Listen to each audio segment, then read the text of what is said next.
Welcome back, everybody, from 2 weeks ago when we talked about the pineal, which was chapter 3 of David Wilcock's book, The Source Field Investigation. And Gadi Foltis and I are now going to help you through this book, which is encyclopedic, has an enormous amount of information, and I strongly recommend you buy a copy of this book, The Source Field Investigation by David Wilcock. He also has a video that you should look at and watch. He also has MP3 audio recording of the entire book, which I've been listening to every time I go driving. So I listen and I read in preparation for these events.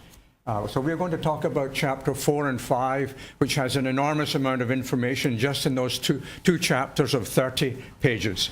But before I do, I'd like to draw your attention to a book that I recently bought from Amazon. It's called Consciousness, Bridging the Gap Between Conventional Science and the New Super Science of Quantum Mechanics by Eva Herr, H-E-R-R. There are a few books now that really impress me because it's not uncommon that I read things I've read before, but there's some very new information, and she has a collection of some world experts. Plus, it was published last year, so it's very recent information. Some of the experts whose names you will recognize are Robert Jan and Brenda Dunn from the pair, Princeton Engineering Applied Research and HeartMath. Dean Radin, Amit Goswami, William Tiller, Henry Stapp, Erwin Laszlo, Elizabeth Rauscher, many other great minds on this subject. So I would strongly recommend, if you're going to buy a book, buy this one by Eva Herr. So we're going to tie up a few loose ends from last time. And chapter 4 does begin with some loose ends about the pineal gland. As we mentioned last time, the pineal gland is truly and anatomically an inner eye. The cysts that were not recognized as being normal have now been recognized as being inner eye. There's a sphere or cyst, the inside lining of which has rods and cones. You remember that cones are for color, rods are for black and white. There are more rods than cones. So our dreams are mostly black and white, but we do occasionally have color dreams from the cones. Now inside this eyeball of the pineal are these calcite crystals. They're clear calcium carbonate crystals that have a piezoluminescent property. So whenever high frequency energy activates these crystals, they will emanate light, which is picked up by these rods and cones. And these rods and cones have been shown to actually have rhodopsin, which is the same substance chemical as in the retina of the eye, rhodopsin. So it would appear that our inner eye truly is a screen, a three-dimensional screen of pictures that can be put there either by our thinking or from external sources. So it is in line with our thinking of being a transducer of external information at very high frequencies. So, was there anything else about the pineal that we should? Oh yes, one of the things important, the work of Ruben Sandijk, the great scientist who's done work with a magnetic treatment, magnetic stimulation of the pineal. And we have some pictures that we'll put up on the website, some JPEGs that I've done of the work of Sandijk. Magnetic fields healing the pineal, healing or helping to heal multiple sclerosis, Parkinson's, and Alzheimer's. So there's a great future in this area, putting magnetic pulsed electromagnetic fields into the pineal gland, and in fact into any organ, including the retina of the eye, hair follicles, skin. All of our tissues respond beneficially to the right frequencies of pulsed electromagnetic energy. So this is a great field for future research for rehabilitation of dysfunctional organs. We're going to move on now to chapter 4, which continues on giving us more and more evidence and support of the belief of the reality of the source field or the morphic fields that influence reality and give rise to the shape and form that we see around us. Wilcock's tells us that nature is in constant telepathic communication with organisms, animals, and humans. We work together in a telepathic matrix of communication. Now, that communication is instantaneous, non-physical, and it is happening in the higher dimensions. These higher dimensions are perhaps similar to the dimensions that string theorists tell us. Beyond the physical, there are these other dimensions that we cannot directly experience, but yet have a profound influence on our lives. For example, people living and working together begin to synchronize their brain patterns and their heart rates and heart rhythms. Nervous people, it can be calmed down in the presence of others who are calm and tranquil. Another example, inventions that appear in many minds around the same time. Like the telephone was invented by several people simultaneously. And so we're all accessing this same information that comes down and is distributed to all of the population of Earth. Much of the work of Sheldrake is important to look at, and chapter 4 goes into great detail about Rupert Sheldrake, who worked with and devised the term morphic or morphogenetic fields, morphic meaning shape or form. Various examples come to mind. Crossword puzzles are solved easier and faster after they have been worked on by many other people, and particularly when the results have been published. Then more and more people have seen the results, thereby contributing to the morphic field that makes it easier for other people to do it for the first time. Another example of interconnectedness is patients who receive heart transplants often experience the memories, behaviors, and preferences of the donor who had the original heart. And 74 examples of such recipients have been researched and investigated. John, is it only heart or other organs? I'm only aware of the heart, the heart transplant. We know there are kidney transplants, but I'm not aware of any others, because the heart ones are easier to work with, and cardiologists have been the ones who've done this research. There is a project, if you're interested, go onto the website. It's the Shared Mind project of the Co-Intelligence Institute, Co-Intelligence.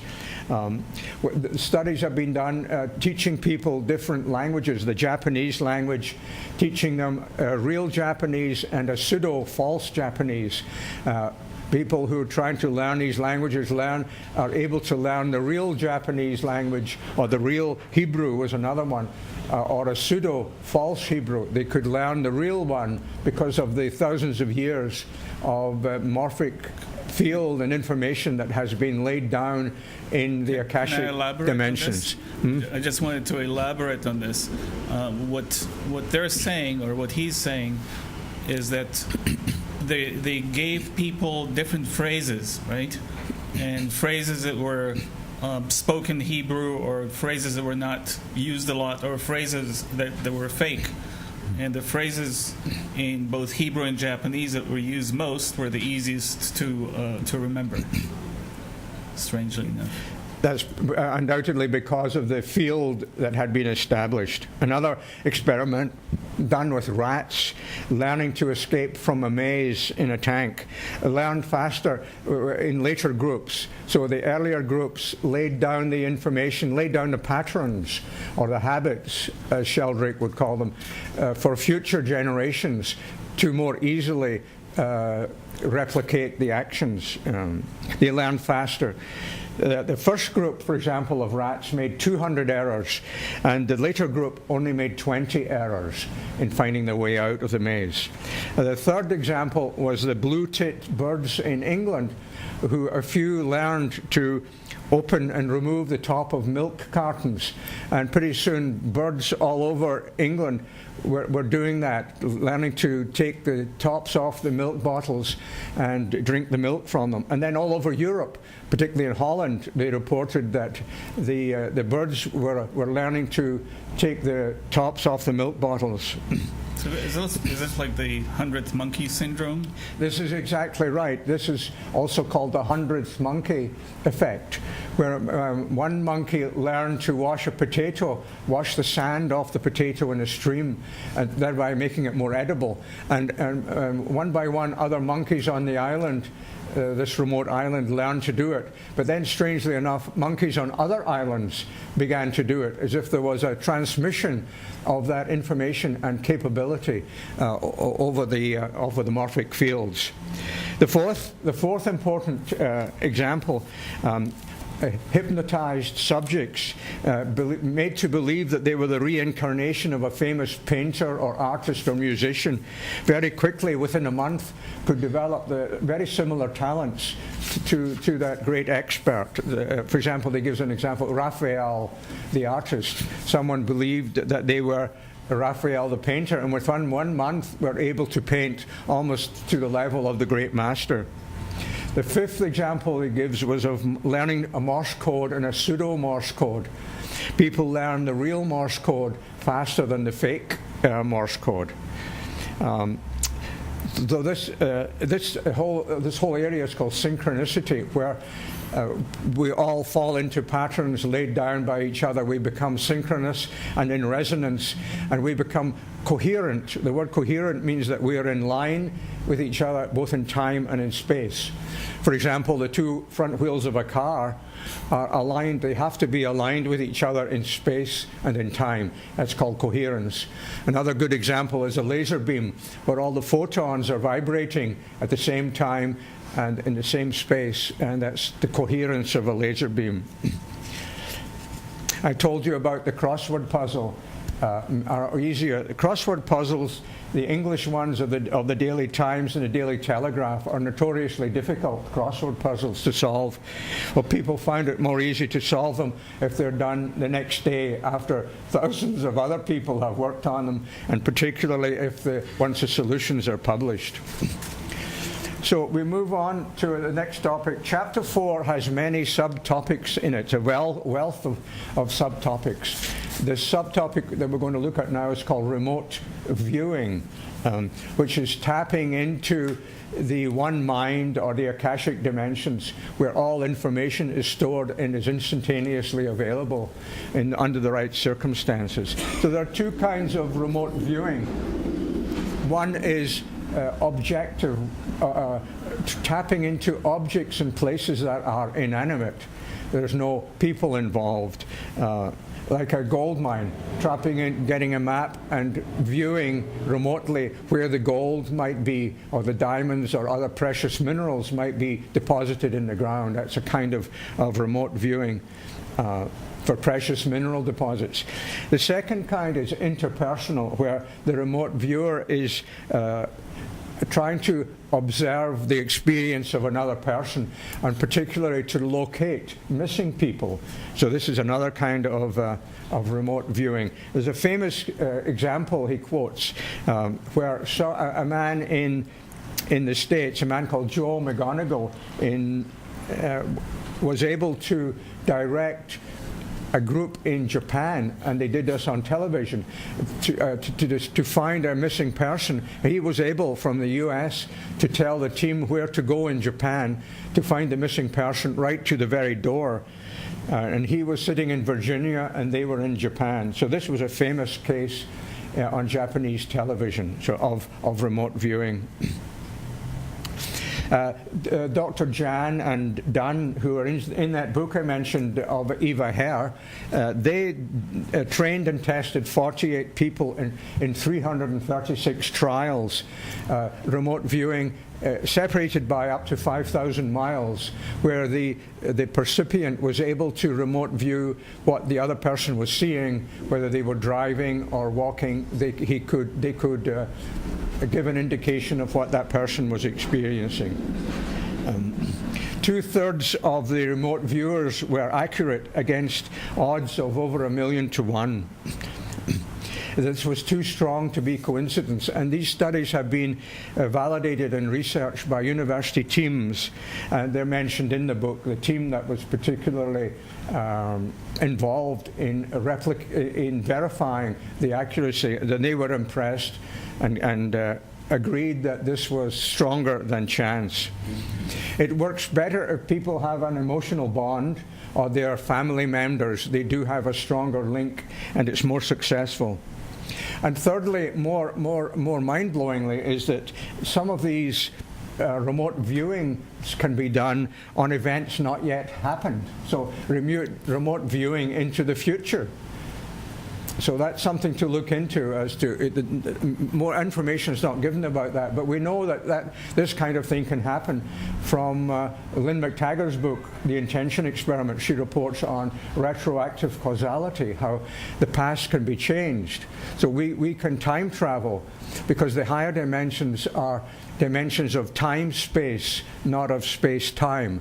Time does exist in the intermediate higher dimensions, not perhaps in the ultimate higher, but in the intermediate dimensions, yes, time does exist, and timing is important.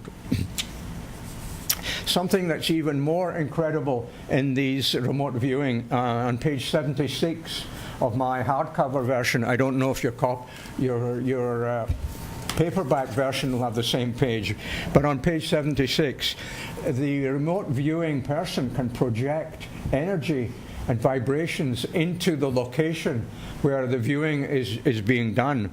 For example, two metal plates were attached to a strain gauge, and when the viewer was viewing the scene, the plates started to vibrate, giving a measurable indication on the strain gauges. And secondly, even more importantly,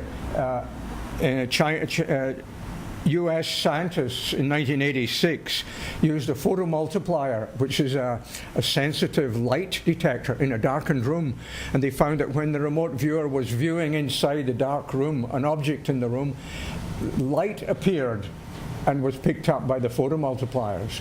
So this shows that even in our pineal, which is a dark room, a camera obscura, in other words, a dark room, even there in our pineal, light can be induced to appear through extraneous energies and intentions. You know. So I would strongly suggest you look that up. It's really quite important that when we view a distant situation, we are leaving our mark and our vibration and our information, perhaps, in that remote location. Another, at page 77, he talks about the weight loss that people experience during out-of-body experiences and near-death experiences. In actual death itself, people have been weighed before death and after death, and they've lost from 1 to 4 ounces of weight. So there is some physicality about this these spiritual energies. So the near-death experiences, which is on page 78, is another subtopic that we want to look at. There is strong evidence of continued consciousness and ability to reason, awareness, observation, memory, and recall experienced by those who have just died, clinically died, with no heartbeat and no EEG. The brain is totally non-functional, but yet they can recall listening to conversations in the operating room, for example, or down the hall. There's no EEG, no electrocardiogram. A cardiologist called Dr. Lommel in 1988 studied 344 cardiac arrest patients. So this was in a hospital environment, and reported that many of the subjects observed events often quite far removed from their body, all around the hospital. And here's a list of some of the near-death experiences that people report. A recollection of the time of death, 18%. Awareness of being dead after being dead, 50% have that awareness of being dead. Positive emotions, 50% have positive feelings. Many feel they're moving through a tunnel or meeting relatives or entering into a celestial landscape. 30% have that experience. Communicating with light, seeing a bright light or seeing colors, 25%. Many have a life review of their current life, 13%. And many experience a border. I don't know what that means, a border perhaps between different realities, about 8%.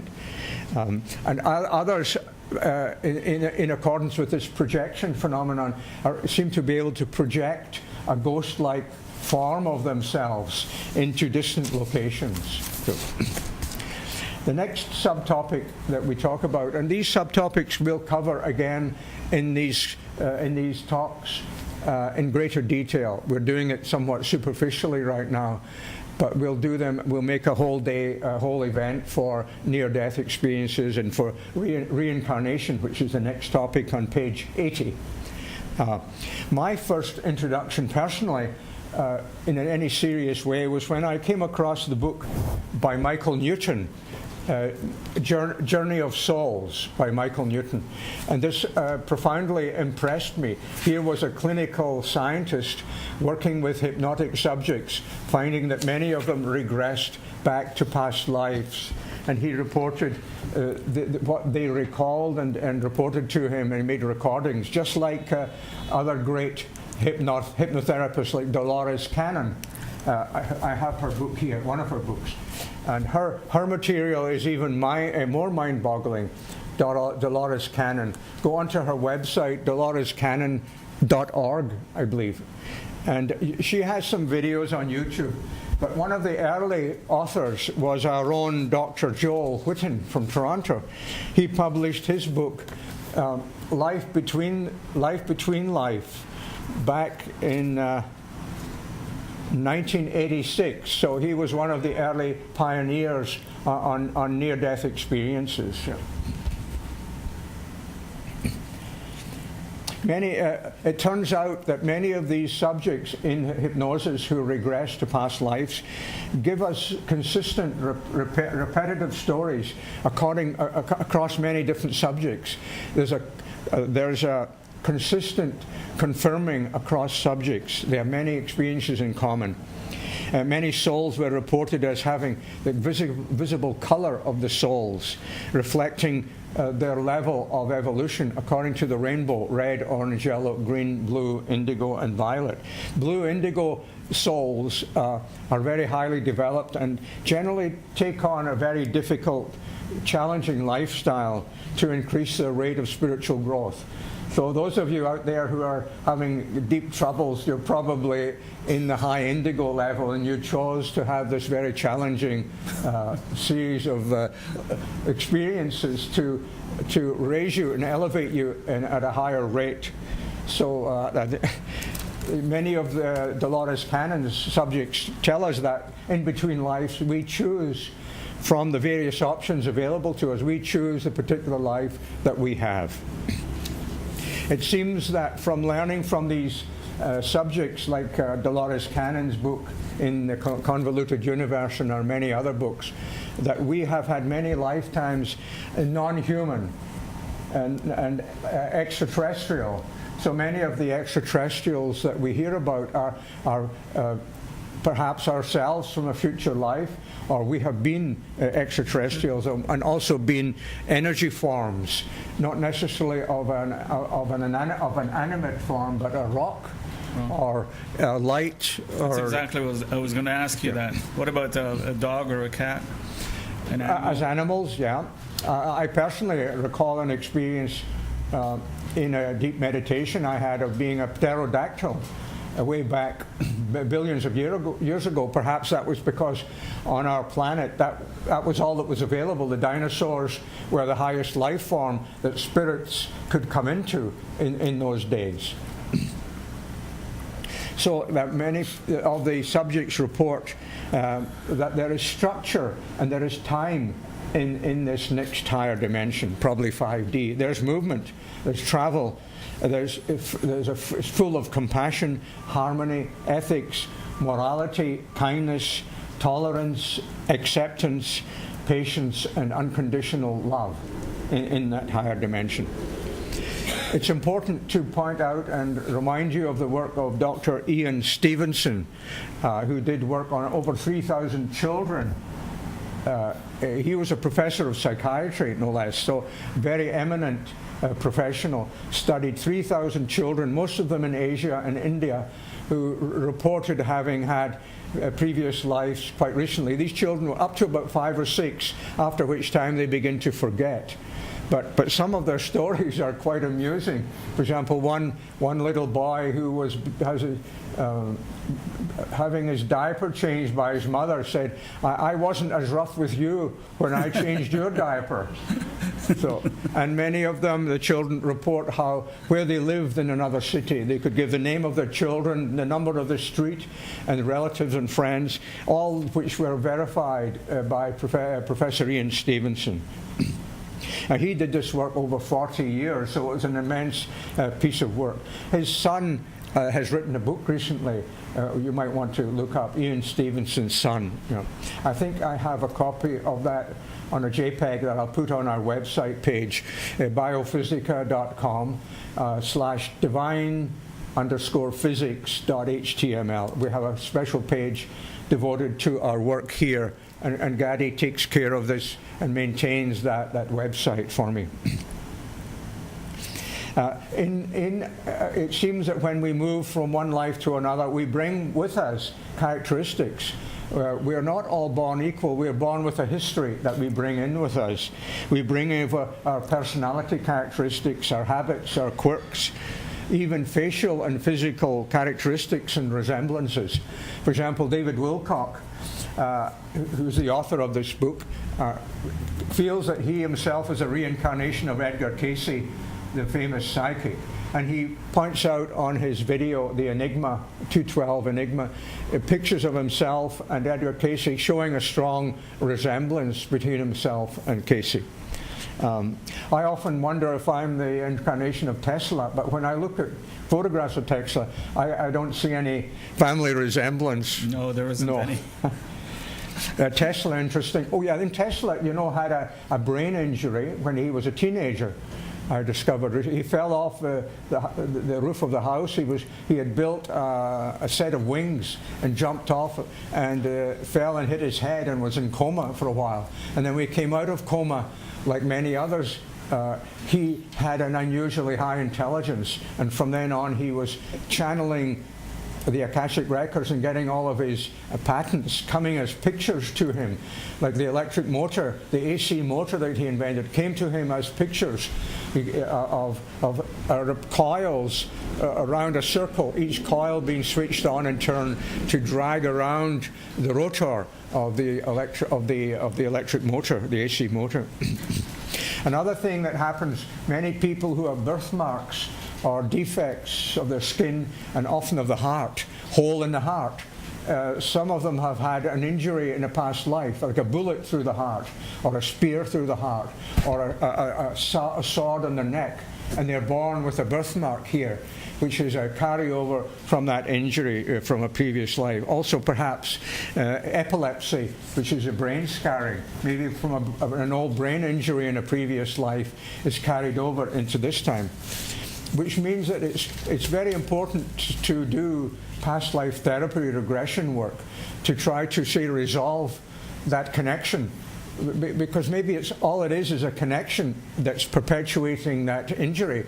And once the connection is healed, the injury has no further need to be there. And we know that injuries can disappear. As I mentioned last time, the work of John of God, that when he puts his hand into the body, pulls it out, there's a lesion or a cut which heals up rapidly. So we know that very rapid healing of any condition is possible. So that concludes chapter 4. Anything that I've forgotten, Gadi? Do you remember? No, I think you've described it in fine detail. It's probably a good time for us to move on to our commercial break. Yeah, I think it's time for a station break. Yeah, good. Okay.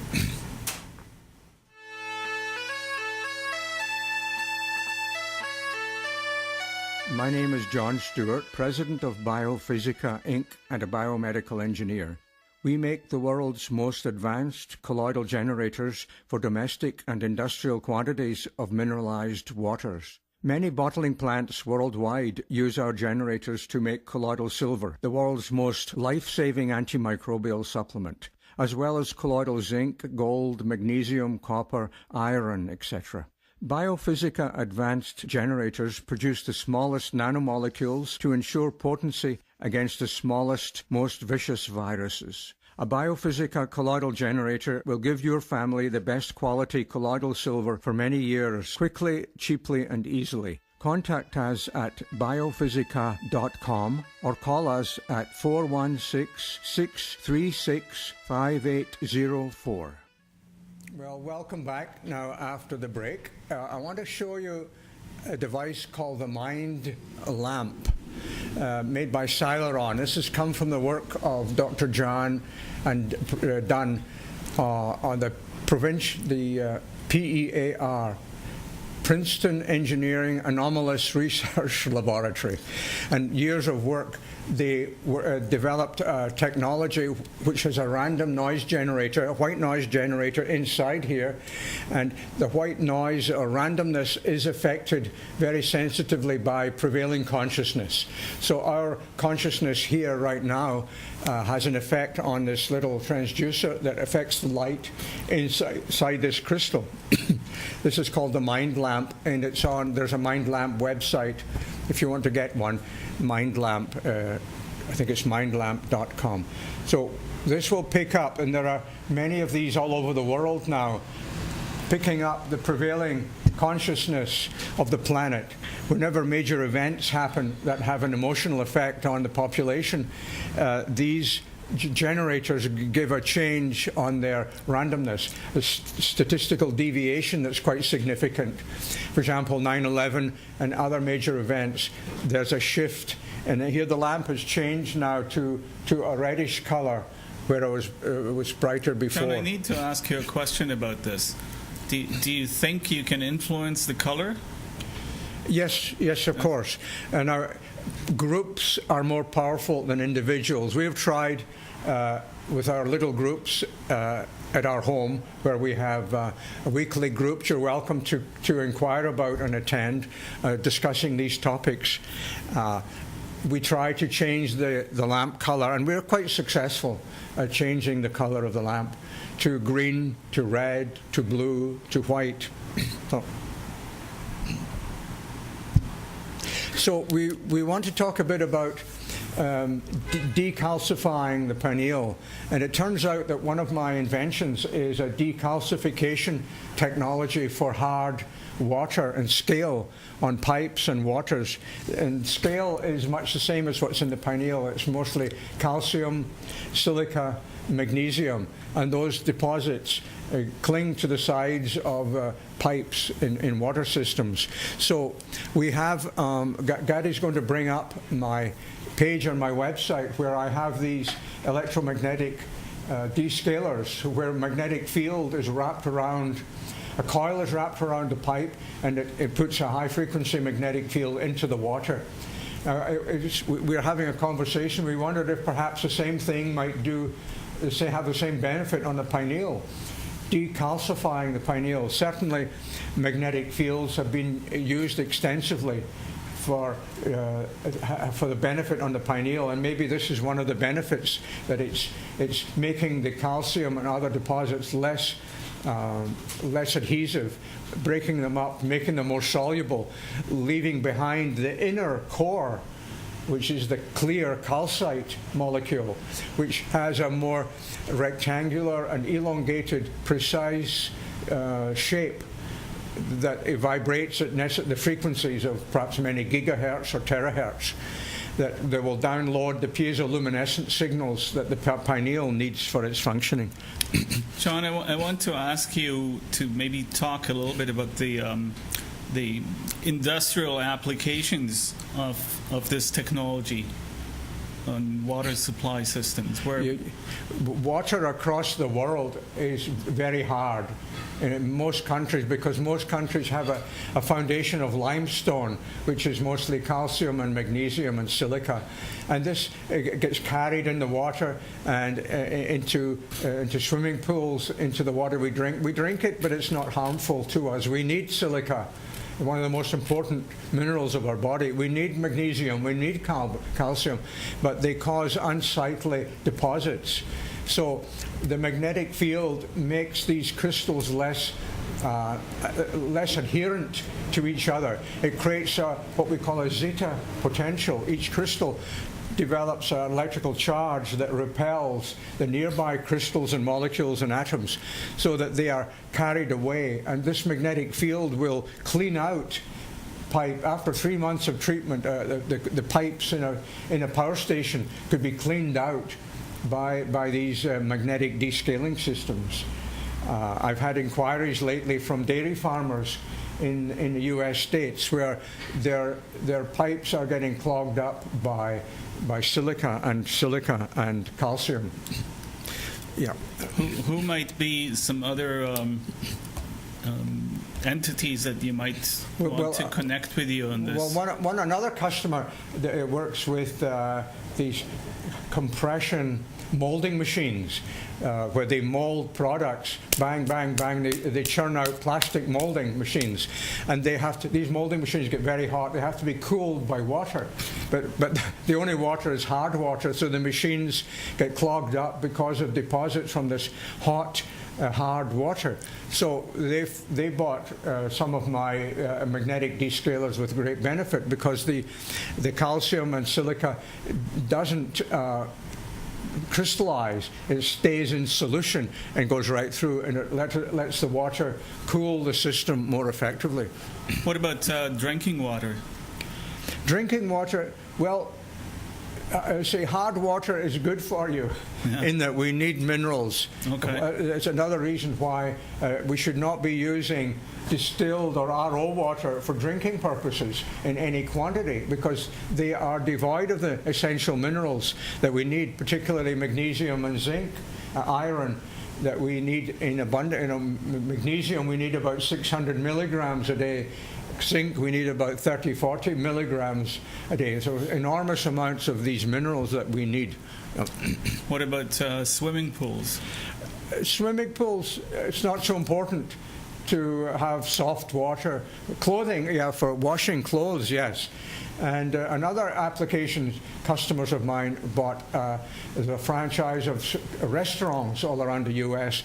Their dishwashing machines, particularly when they were washing the glasses, the beer glasses and the wine glasses, would always have a film of deposit on them. But they found that when they used my magnetic descaler right up in front before the dishwashing machine, the dishes came out clean and clear, sparkling, because the calcium deposits were not coming out in a crystalline form anymore. So would you say that most industries that use water in some kind of processing would benefit from having this descaling technology? Also industries using water. Cooling towers, another one. Cooling towers not only have to have soft water, but they also have to have disinfected water, because the cooling tower water is hot. It picks up germs, and within 12 hours it can be foul and polluted with bacteria and mold, fungi, and algae. And in fact, there was a big problem last year in England. People were getting sick with Legionnaire's disease, of Legionella organisms coming off the local cooling towers. Many people, hundreds and hundreds of people are in hospital because of Legionella organisms coming off the cooling towers. So I sell water disinfectors for cooling towers also. Yeah. So well, let's move on then to chapter 5 of Wilcox's book, The Source Field Investigation. Chapter 5 he calls about lucid dreaming.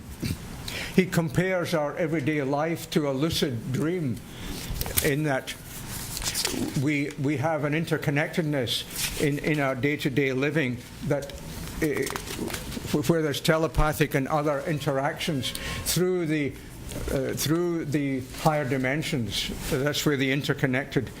And in lucid dreaming, we have, by definition, control over our dream. And there are ways of learning. There's a book by Dr. Stephen LaBerge where you can be fully conscious in a dream. And he has developed techniques, exercises to develop that ability to have lucid dreaming, to control your dream. So if our living everyday life is a lucid dream, we can learn methods of controlling the lucid dream that we live in every day by the similar exercises. Dreaming, when we're dreaming, our eyes start to move rapidly. It's called rapid eye movement, or REM dreaming. So when you see someone with their eyes moving, then you know they're dreaming. When I look at my two cats and I see their eyes rolling back and forward, I know they're having a dream. And then their feet are going. I think they're probably chasing after a mouse in their dream. So, now, interestingly, further deeper study, dream telepathy. You can send someone images while they're asleep in their dream. And more than 100 pairs of people were studied at the Maimonides Hospital Institute in New York by professional scientists. 100 pairs of people were able to demonstrate this phenomenon very, very rigorously. The sender was able to send an image or an idea into the mind of the dreamer. And sometimes two people dreaming share the same dream. So there's a telepathic connectedness in the dreaming process, which is a definite also state of consciousness. And it's possible while you're in lucid dreaming to communicate a signal, not by moving your hands and legs, but by moving your eyes as a signal to the researchers that you're in that state. Now, LaBerge called this technique mnemonic induction of lucid dreaming. Mnemonic induction, MILD, or mild for short. And one of the techniques to learn lucid dreaming is when you wake up from a dream, before you fall asleep again, review that dream and then determine to change the ending, and then go back and ending the dream, change the ending by becoming lucid in the story of the dream, so that when you then fall back again, the resulting dream can be more vivid, alive, and beautiful, which it usually is in the case of lucid dreaming. John, are you suggesting that one can get back to the same scenario? Oh yeah, I've done that myself. I call it splicing back to where you left off. And I find that very effective to get right deeply back into the dream state again, rather than allowing your mind to wander. So it's a bit of a discipline. Discipline yourself to splice back rather than allowing your mind to wander. Then you wonder why you're lying awake for 2 hours and not getting back to sleep. You know. And were you able to actually change the result? I haven't done that. I'm only learning about this now. I'm learning a lot by reading this book by Wilcock. A lot of things I didn't know before. So this is the power of learning to reading, the power of reading and learning, which brings up another point about how you can give public talks. I'm giving a public talk now, and I want to help those who want to do the same. Many of you who are listening or watching take this message to the world, which is why Gary and I are doing this, to help encourage you to do the same. First thing is know your material well. Go over it many times, so through many modalities. So I read the book. I read each chapter twice. So I go to a deeper level, and I listen to the audio of Wilcock. So I'm getting it through an audio channel, and then I discuss it with others beforehand. So I'm thoroughly digesting the material, so that it's deeply embedded in my brain, whatever part, the hippocampus or whatever part of the brain, or in the Akashic dimensions, because that's really where information resides. When I'm talking right now, am I tapping into my hippocampus, into my little brain, or am I tapping into the Akashic dimensions? I suspect for the most part I'm tapping into the Akashic dimensions. And when you lay that information down there, it will come back as a gift to you and reward you for the work you've done. Because this is the power of intention in action. My intention right now is to do the best possible job that I can. And hopefully that comes across. Moving on to this business of people being in a coma and coming out of it, I call it the post-traumatic savant syndrome. I have a particular interest in the savant phenomena, all these people who can do superhuman things and who seem to have infinite memory. Like my favorite savant is Daniel Tammet, the English boy who could recite pi to 25,500 decimal places so spectacularly that they took him to the US, to the Mayo Clinic, and they had him recite pi number after number after number, and pi is an infinite series of random numbers, and the computer they used couldn't keep up with him, because to calculate the next pi is a very complex divisional process. But he was being given the number that was coming to him in the language of the Akashic dimensions, and that language for him was shapes. So the shape would come as the next number. So he didn't have to do the complex calculation. Somehow he got that information already prepared for him. Just like Mozart got his symphonies and music already prepared for him that came as an instant download. So don't underestimate the power of the Akashic dimensions.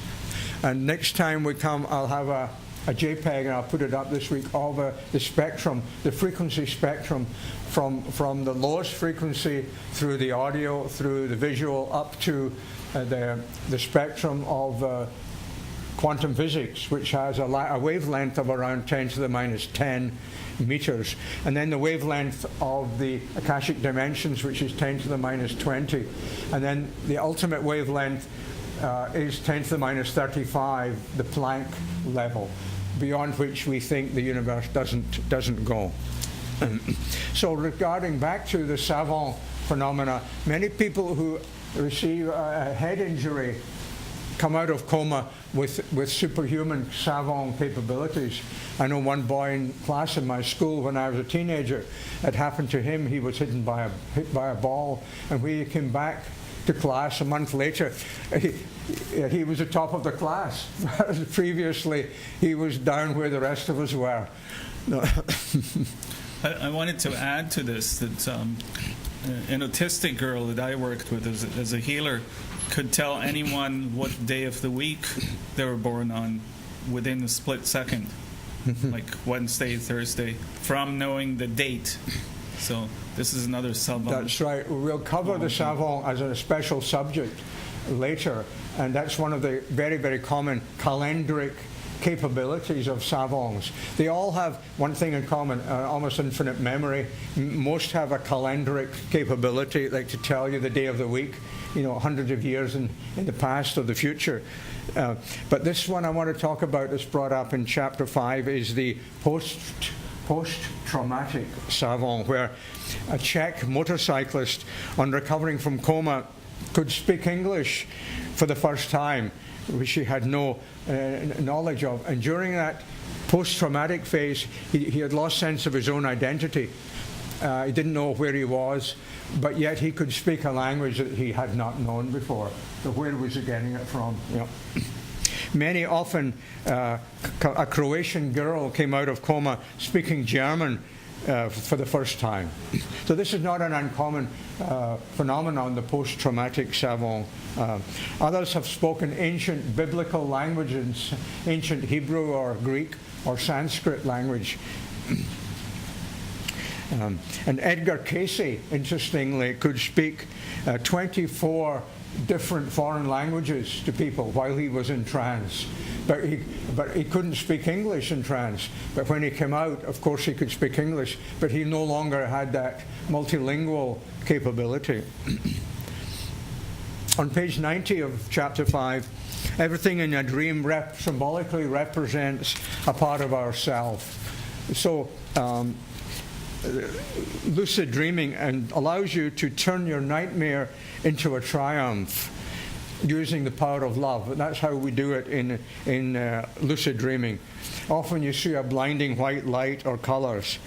color dreaming is often typical in lucid dreaming, but not in ordinary dreaming. So if life is a form of lucid dreaming, can we change our current reality? Just like in the movie The Matrix, what we call current reality may be just another lucid dream.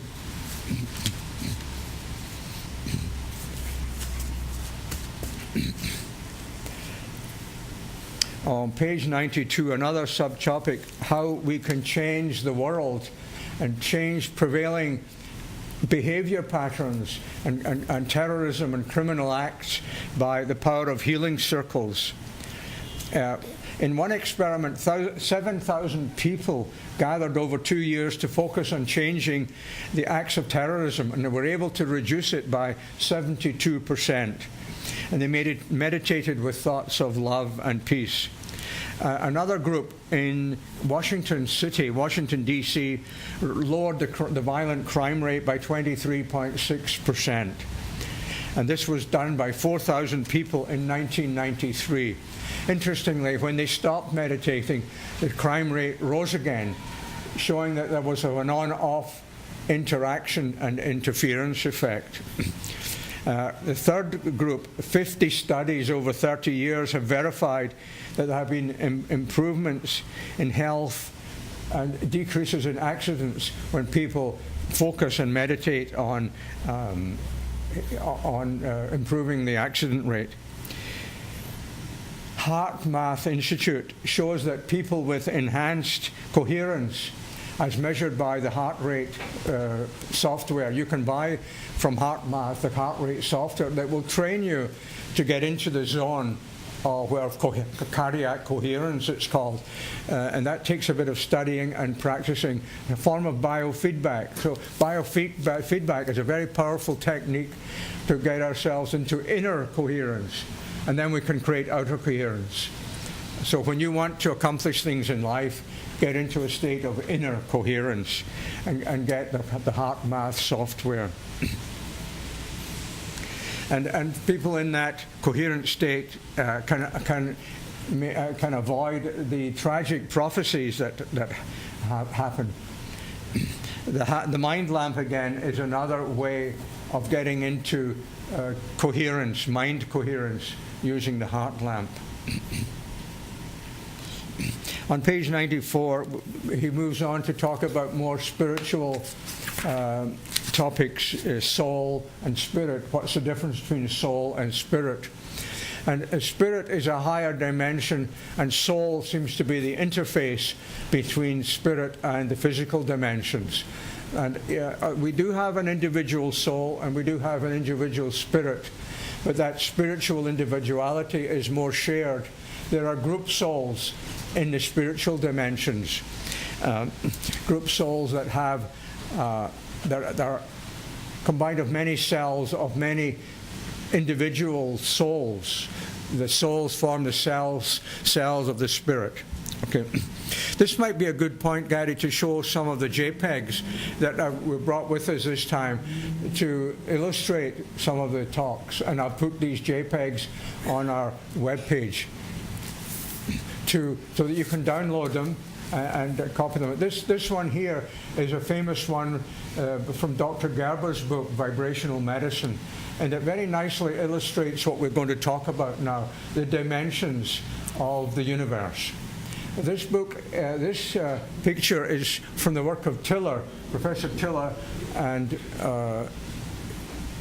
Richard Gerber used it in his book, showing that there is the physical plane, the next plane above is the etheric, then the astral, then the causal plane. The physical, the etheric, the astral, the mental, and then the causal. The mental plane has 3 different levels because it's important for us humans. We are so mentally based that we have 3 mental levels: the lower ego, the middle ego, and the upper ego. And if you go down to the lower one, the etheric is that level that infiltrates into the physical body and is part of the acupuncture meridian system. So we can, through acupuncture, you're directly tapping into that etheric plane. The next level is the astral. The astral plane is the plane where the miasms often reside, the precursors of many diseases, and mental and physical often reside in the astral, where there are intelligent forms or entities or condensates of consciousness that have a program or an intention, and not all of them are for our benefit. That's where a lot of these diseases like cancer reside before they manifest down into the physical plane. John, does this mean that if we can connect with the miasms, we can actually heal disease before it happens physically? Very, very importantly, yes. And in homeopathy and radionics and Reiki and these other esoteric healings, I'm a Reiki practitioner also too, so that I am able to tap into that dimension in the astral plane to minimize and heal those predispositions called miasms that are waiting there, floating in the astral plane, waiting to come down. So we want to heal at that level before they manifest. Don't wait till the physical disease manifests. So this is all about soul. Soul are these levels that connect us from the physical plane to the higher causal plane of spirituality. So above the astral are the three mental planes, the lower ego, middle ego, and upper ego, maybe corresponding to Freud's id, ego, and superego. The superego is that which we know we should be doing. And at the higher levels of the superego or the higher ego, here's the green color now. Interestingly, now it's turned green. John, would that be the higher self? The higher self is where we have our highest intentions, and that helps us move to the next spiritual plane. Our highest intentions calls down and calls forth the spiritual planes of the Akashic dimensions, where we get beauty and music and healing and inventiveness and love. Love resides in those higher dimensions, and we don't get love unless we are at that loving level in relationship with ourselves. So we have to love ourselves, get up to that higher level of the upper ego, and then we can bridge into the higher dimensions. We can go up, back and forward, and we can visit there. Although we might reside in the upper ego plane, we can visit the spiritual levels and come back down and bring with it the gifts of the higher dimensions. And at the end of chapter 5, Wilcock talks a bit about religion, God, and religiosity.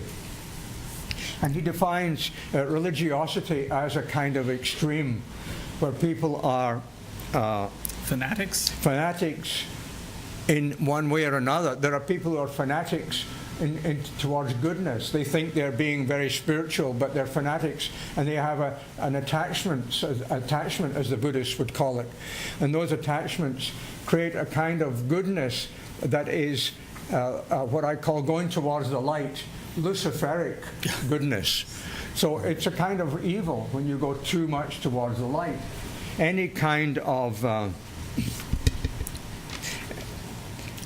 the word is fundamentalism. That was the word I'm looking for.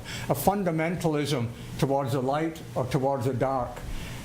Skepticism is a form of fundamentalism because it leaves you closed. You're doing yourself a great disservice if you are a skeptical fundamentalist, because you're limiting yourself to the beauty of the universe and the truths of the universe and the realms of possibility.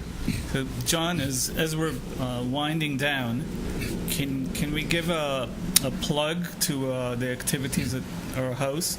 Because I have your website up with a phone number and an email address. It could be shown while you're describing our Friday night activities. Oh yeah, perhaps you could tell the audience about our Friday night groups. Okay. Basically, the Friday nights at John's and my place include a talk not unlike the talk you're experiencing right now, Bridging Science and Spirituality by Dr. John Stewart. And then the second half, I run a session which I called Group Energy Facilitation, which helps both the individuals and the whole group basically experience a higher level of being more like the fourth density or the fifth density. We both hold healing circles. We send energy, positive energy, to whoever needs it, whether it's the whole earth, which obviously these days is in absolute need, or individuals or areas of the world that members think are worthy of this cause. I wouldn't mind showing the image on my screen right now so people can take down the phone number or the email address. So if you're interested in details about this, I consider this a way for us to actually affect the universe, affect life here on Earth, based on principles actually discussed here in Chapter 5 in David Wilcock's book. So. Okay, I'd like to add to that Gadi leads a meditation group for an hour, and he has a very powerful, inspiring, loving influence that affects all of us and creates a space. We talked about it last time. We used the word a Merkaba. A Merkaba is a spiritual vehicle, like a magic carpet. In our unique kinds of meditation, it's not based on religion, but it's based on science, the science of spirituality. We create a Merkaba, or magic carpet, that lifts us all and elevates us to that higher level, where we all start to get healing and inspiration, not only locally in the room in our house, but we radiate it to many others in our community. So if you're interested, phone us or send us an email, tell us about yourself, and you're welcome to come and join our community. I just wanted to say, as we're winding down also, that a few people have contacted us and have informed us they could feel the energy we're sending them, and we've had some phenomenal healings happen to people who've been in touch with the group, people who've been sent healing by the group, and of course work done directly by Dr. John Stewart and his different technologies, and we can talk about them next time. Yeah, and one of these times we're going to talk about the most difficult topic on the universe to talk about. God. This has an issue that has to be addressed from a point of view of science and from a point of view of subquantum physics. So we'll look forward to doing that one of these days. Well, thank you very much.